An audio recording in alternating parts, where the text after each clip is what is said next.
Hello friends, आज हम करेंगे जीके के महत्वपूर्ण प्रश्नों को हल। क्वेश्चन नंबर 1 यहाँ पर है, भारतीय संविधान में राष्ट्रपति के चुनाव की विधि को किस देश के संविधान से लिया गया है? राष्ट्रपति के चुनाव की विधि को किस देश के संविधान से लिया गया है? ऑप्शन 1 यहाँ पर है जर्मन, ऑप्शन 2 दक्षिण अफ्रीकी, ऑप्शन 3 संयुक्त राज्य अमेरिका, ऑप्शन 4 आयरिश। तो यहाँ पर सही आंसर है ऑप्शन 4 आयरिश। आयरलैंड के संविधान से राष्ट्रपति के चुनाव की विधि को भारतीय संविधान में लिया गया है। अब हम बढ़ते हैं अगले प्रश्न की ओर। अगला प्रश्न है यहाँ पर क्वेश्चन नंबर 2। प्रश्न में ऐसा पूछा गया है, जनगणना 2011 के अनुसार भारत में सर्वाधिक महिला साक्षरता दर वाले राज्य का नाम बताइए। जनगणना 2011 के अनुसार भारत में सर्वाधिक महिला साक्षरता दर वाले राज्य का नाम बताइए। तो यहाँ पर सही आंसर होगा ऑप्शन 2 केरल। केरल राज्य में सर्वाधिक महिला साक्षरता दर है जनगणना 2011 के अनुसार। और जनगणना 2011 के अनुसार भारत में सबसे कम महिला साक्षरता दर वाला राज्य कौन सा है? राजस्थान राज्य है। राजस्थान राज्य में सबसे कम महिला साक्षरता दर है जनगणना 2011 के अनुसार। और जनगणना 2011 के अनुसार ही भारत में सर्वाधिक महिला साक्षरता दर वाला राज्य कौन सा है? केरल राज्य है। ऑप्शन 2 यहाँ पर सही आंसर होगा। अब हम बढ़ते हैं अगले प्रश्न की ओर। अगला प्रश्न है यहाँ पर क्वेश्चन नंबर 3। प्रश्न में ऐसा पूछा गया है कि मार्च 1919 में एक खिलाफत समिति का गठन रिक्तिस्तान में किया गया था। मार्च 1919 में खिलाफत समिति का गठन किया गया था, लेकिन यहाँ पर ये पूछा है कि कहाँ पर गठन किया गया था। तो यहाँ पर सही आंसर है ऑप्शन 3 बम्बई। मार्च 1919 में एक खिलाफत समिति का गठन बम्बई में किया गया था। अब हम बढ़ते हैं अगले प्रश्न की ओर। अगला प्रश्न है यहाँ पर क्वेश्चन नंबर 4। प्रश्न में ऐसा पूछा गया है कि निम्नलिखित में से कौन सा आंध्र प्रदेश का शास्त्रीय नृत्य है? आंध्र प्रदेश का शास्त्रीय नृत्य कौन सा है? ऑप्शन 1 में लिखा हुआ है कुचिपुड़ी, ऑप्शन 2 है मणिपुरी, ऑप्शन 3 है भरतनाट्यम, ऑप्शन 4 है मोहिनी अट्टम। तो यहाँ पर सही आंसर है ऑप्शन 1 कुचिपुड़ी। कुचिपुड़ी शास्त्रीय नृत्य है, आंध्र प्रदेश राज्य का नृत्य है। ऑप्शन 2 में लिखा हुआ है मणिपुरी, मणिपुरी भी शास्त्रीय नृत्य है, मणिपुर राज्य का नृत्य है। ऑप्शन 3 में लिखा हुआ है भरतनाट्यम, भरतनाट्यम भी शास्त्रीय नृत्य है, तमिलनाडु राज्य का नृत्य है। ऑप्शन 4 में लिखा हुआ है मोहिनी अट्टम, मोहिनी अट्टम भी शास्त्रीय नृत्य है, केरल राज्य का नृत्य है। लेकिन प्रश्न में ऐसा पूछा गया था कि आंध्र प्रदेश का शास्त्रीय नृत्य कौन सा है?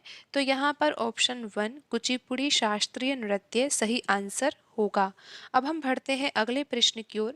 अगला प्रश्न है यहाँ पर क्वेश्चन नंबर 5। निम्नलिखित में से किस भारतीय ओलंपियन ने प्लेइंग टू विन शीर्षक की आत्मकथा लिखी है? निम्नलिखित में से किस भारतीय ओलंपियन ने प्लेइंग टू विन शीर्षक की आत्मकथा लिखी है? तो यहाँ पर सही आंसर है ऑप्शन 4 साइना नेहवाल। साइना नेहवाल बैडमिंटन खेल की खिलाड़ी है।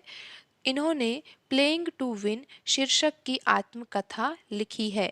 ऑप्शन 4 यहाँ पर सही आंसर होगा। अब हम बढ़ते हैं अगले प्रश्न की ओर। अगला प्रश्न है यहाँ पर क्वेश्चन नंबर 6। प्रश्न में पूछा गया है, भारतीय संविधान में न्यायपालिका की स्वतंत्रता का प्रावधान निम्नलिखित में से किस देश के संविधान से लिया गया है? न्यायपालिका की स्वतंत्रता का प्रावधान किस देश के संविधान से लिया गया है? तो यहाँ पर सही आंसर है ऑप्शन 4 संयुक्त राज्य अमेरिका। संयुक्त राज्य अमेरिका के संविधान से न्यायपालिका की स्वतंत्रता का प्रावधान भारतीय संविधान में लिया गया है। आप यहाँ पर ये भी ध्यान में रख सकते हो कि संयुक्त राज्य अमेरिका के संविधान से ही मूल अधिकारों को भारतीय संविधान में लिया गया है। अब हम बढ़ते हैं अगले प्रश्न की ओर। अगला प्रश्न है क्वेश्चन नंबर 7। प्रश्न में पूछा गया है कि निम्न में से कौन सा नृत्य मध्य प्रदेश के मालवा क्षेत्र के ग्रामीण इलाकों की महिलाओं के द्वारा किया जाता है? निम्न में से कौन सा नृत्य मध्य प्रदेश के मालवा क्षेत्र के ग्रामीण इलाकों की महिलाओं के द्वारा किया जाता है? ऑप्शन 1 है यहाँ पर डांडिया रास, ऑप्शन 2 थिरियट्टम, ऑप्शन 3 है पडियानी, ऑप्शन 4 है मटकी नृत्य। तो यहाँ पर सही आंसर है ऑप्शन 4 मटकी नृत्य। आपको यहाँ पर ये पता होना चाहिए कि डांडिया रास नृत्य किस राज्य का नृत्य है? गुजरात राज्य का नृत्य है। थिरियट्टम और पडियानी नृत्य जो है वो केरल राज्य के नृत्य है। तो यहाँ पर तो पूछा गया था कि मध्य प्रदेश के मालवा क्षेत्र के ग्रामीण इलाकों की महिलाओं के द्वारा कौन सा नृत्य किया जाता है? तो यहाँ पर सही आंसर है ऑप्शन 4 मटकी नृत्य। जबकि ध्यान रखिए डांडिया रास नृत्य गुजरात राज्य का नृत्य है और ऑप्शन 2 और ऑप्शन 3 में जो नृत्य लिखे हुए हैं थिरियट्टम और पडियानी नृत्य केरल राज्य के नृत्य है। अब हम बढ़ते हैं अगले प्रश्न की ओर। अगला प्रश्न है यहाँ पर क्वेश्चन नंबर 8। प्रश्न में पूछा गया है कि सत्रिया निम्नलिखित में से किस राज्य का शास्त्रीय नृत्य है? सत्रिया निम्नलिखित में से किस राज्य का शास्त्रीय नृत्य है?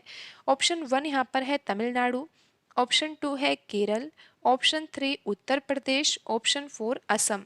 तो यहाँ पर सही आंसर है ऑप्शन 4 असम। असम राज्य का शास्त्रीय नृत्य कौन सा है? सत्रिया है। इसके अलावा आप यहाँ पर ध्यान रख सकते हो कि तमिलनाडु राज्य का शास्त्रीय नृत्य कौन सा है? भरतनाट्यम नृत्य है। भरतनाट्यम नृत्य की जो उत्पत्ति हुई है वो तमिलनाडु राज्य से ही हुई है। केरल राज्य के शास्त्रीय नृत्य कौन कौन से हैं? मोहिनी अट्टम नृत्य, मोहिनी अट्टम नृत्य और कथकली। ये दोनों ही नृत्य शास्त्रीय नृत्य है, कथकली और मोहिनी अट्टम, और ये केरल राज्य के नृत्य है। ऑप्शन 3 में लिखा हुआ है उत्तर प्रदेश। उत्तर प्रदेश राज्य का शास्त्रीय नृत्य कौन सा है? कथक। कथक शास्त्रीय नृत्य है और उत्तर प्रदेश राज्य का ये नृत्य है। अब यहाँ पर प्रश्न में तो ये पूछा गया था कि सत्रिया नृत्य किस राज्य का शास्त्रीय नृत्य है? सही आंसर है ऑप्शन 4 असम राज्य।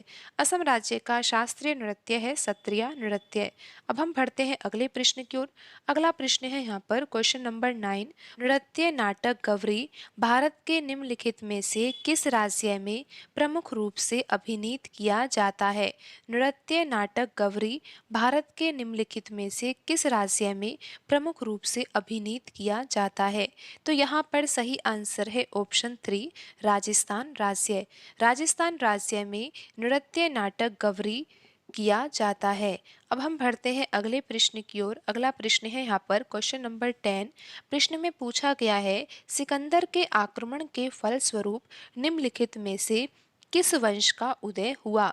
सिकंदर के आक्रमण के फलस्वरूप निम्नलिखित में से किस वंश का उदय हुआ? तो यहाँ पर सही आंसर है ऑप्शन 2 मौर्य। मौर्य वंश का उदय हुआ था सिकंदर के आक्रमण के फलस्वरूप। तो आज के वीडियो में इतना ही। मिलते हैं अगली वीडियो में। धन्यवाद।